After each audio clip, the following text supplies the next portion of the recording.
पौराणिक कथा के अनुसार सावित्री राजश्री अश्वपति की पुत्री थी, जो अपने पिता की एकमात्र संतान थी। सावित्री का विवाह द्युमत्सेन के पुत्र सत्यवान से हुआ। नारद जी ने सावित्री के पिता अश्वपति को बताया कि सत्यवान गुणवान और धर्मात्मा है, लेकिन वो अल्पायु है। विवाह के 1 साल बाद ही उसकी मृत्यु हो जाएगी। पिता ने सावित्री को काफी समझाया, लेकिन वो नहीं मानी। ये जानते हुए भी कि उनके होने वाले पति अल्पायु हैं, देवी सावित्री ने सत्यवान से विवाह किया। मैं एक भारतीय हिंदू नारी हूँ, पति को एक ही बार चुनती हूँ और विवाह कर लिया। उन्होंने कहा कि सत्यवान ही उनके पति हैं और दूसरा विवाह नहीं कर सकती हैं। सत्यवान अपने माता पिता के साथ वन में रहते थे। सावित्री भी उनके साथ रहने लगी। नारद जी ने सत्यवान की मृत्यु का जो समय बताया था, उससे पूर्व समय से सावित्री उपवास करने लगी। जिस दिन सत्यवान की मृत्यु का दिन निश्चित था, उस दिन वो लकड़ी काटने के लिए जंगल में जाने लगे, तो सावित्री भी उनके साथ वन में गई। सत्यवान जैसे ही पेड़ पर चढ़ने लगे, वैसे ही उनके सिर में तेज दर्द होने लगा। कुछ समय बाद ही सत्यवान की मृत्यु हो गई। देवी सावित्री ने एक वट वृक्ष के नीचे अपनी गोद में मृत पति के सिर को रखकर उसे लिटा दिया। उसी समय देवी सावित्री ने देखा कि यमराज यमदूत के साथ सत्यवान के प्राण लेने आए हैं। वे सत्यवान के प्राण को लेने जाने लगे। उसके पीछे पीछे सावित्री भी चलने लगी। कुछ समय बाद यमराज ने देखा कि सावित्री उनके पीछे पीछे चली आ रही है, तो उन्होंने सावित्री से कहा कि हे पवित्र आत्मा नारी, सत्यवान से तुम्हारा साथ धरती तक ही था, अब तुम वापस लौट जाओ।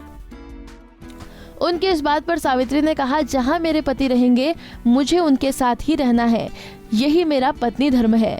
यमराज सावित्री के पतिव्रता धर्म से बहुत प्रसन्न हुए और वर मांगने को कहा।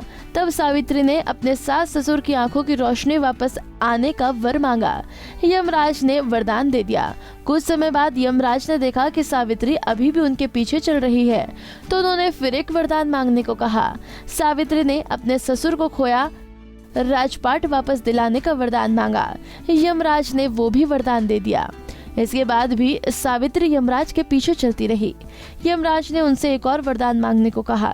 देवी सावित्री ने सत्यवान के 100 पुत्रों की माता बनने का वरदान मांगा। उनसे वचन में बंधे यमराज ने सावित्री को 100 पुत्रों की माता होने का वरदान दिया और तथास्तु कहकर सत्यवान के प्राण लौटा दिए। फिर वे वहां से अदृश्य हो गए। सावित्री पुनः उसी वट वृक्ष के पास लौट आई। वहां सत्यवान मृत पड़ा था। सत्यवान के मृत शरीर में फिर से संचार हुआ। इस प्रकार सावित्री ने अपने पतिव्रता व्रत के प्रभाव से न केवल अपने पति को पुनः जीवित करवाया, बल्कि सास ससुर को नेत्र ज्योति प्रदान करते हुए उनके ससुर को खोया राज्य फिर से दिलवाया। तभी से ही सुहागिन महिलाएं तट सावित्री व्रत करने लगी और वट सावित्री व्रत के दिन वट वृक्ष की पूजा अर्चना करने का विधान है, ताकि उनके पति की आयु लंबी हो, उन्हें भी पुत्र सुख प्राप्त हो और उनका वैवाहिक जीवन सुखमय हो। मान्यता है कि इस दिन व्रत करने से सौभाग्यवती महिलाओं की मनोकामनाएं पूर्ण होती हैं और उनका सौभाग्य अखंड रहता है। इसी तरह की और भी जानकारी लेने के लिए हमारे चैनल को सब्सक्राइब करें और नई वीडियो की नोटिफिकेशन के लिए बेल आइकॉन दबाएं। अगर आप ये वीडियो फेसबुक पर देख रहे हैं तो वीडियो को लाइक और शेयर करें। साथ ही अपनी राय कमेंट बॉक्स में जरूर बताएं। धन्यवाद।